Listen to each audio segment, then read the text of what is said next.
જંબુસરના પાચકડા ગામે વેદાંત લિમિટેડ દ્વારા 47 ગામના સરપંચો અને ખેડૂતોને પ્રોજેક્ટથી માહિતગાર કરવા લોક સુનાવણી યોજાઈ। જંબુસર ખાતે વેદાંત લિમિટેડ ડિવિઝન દ્વારા હાઇડ્રોકાર્બન બ્લોકમાં ઓઇલ ગેસ ઓનશોર ડેવલપમેન્ટ અને પ્રોડક્શન માટે લોક સુનાવણી રખાઈ હતી, જેમાં 51 કુવાઓનું ડ્રિલિંગ, 22 વેલ પેડ્સ, ક્રૂડ ઓઇલ અને નેચરલ ગેસ અને central processing terminal, power plant અને પાઇપલાઇન સહિતના પ્રોજેક્ટ માટે સુનાવણી પ્રાંત અધિકારી ડોક્ટર એસ.એમ. ગાંગુલીના અધ્યક્ષસ્થાને યોજાઈ, જેમાં પ્રદૂષણ વિભાગના અધિકારી પણ ઉપસ્થિત રહ્યા। જોકે લોક સુનાવણીમાં સરપંચ, ખેડૂતો અને આગેવાનોને જાણ નહીં કરાઈ હોવાનો પણ આક્ષેપ કરાયો હતો। આજે સુનાવણી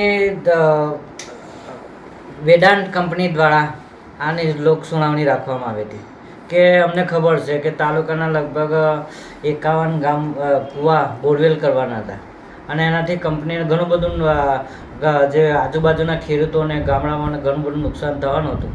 એના કારણે અમે ખબર પડતા અમે ત્યાં હાજરી આપી અને આ લોક સુનાવણીનો બહિષ્કાર કરેલ છે। આ લોક સુનાવણી પાચકડા ગામમાં રાખેલ છે અને ત્યાં અમે બહિષ્કાર કરેલ છે, છતાંય આ ખેડૂતોને 2 ભાગલા પરાઈ અને અડધા એમની મિટિંગની અંદર એ કરાવવા માટે આ લોકો બરાબર દબાણ કરી રહેલા છે અને કાલાવાલા કરી રહેલા છે। બીજી વાત કે અમે જેદારે કામ કરવા લેવા જઈએ છીએ ત્યારે આ લોકો પોલીસને દબાણ કરીને અમોને મારવાના ધંધા કરે છે, અમોને રોજગારી નથી મળતી અને હું જે દાડે GIDC ની અંદર જઈશ તે દાડે કોન્ટ્રાક્ટરના પગ ભાગી નાખીશ।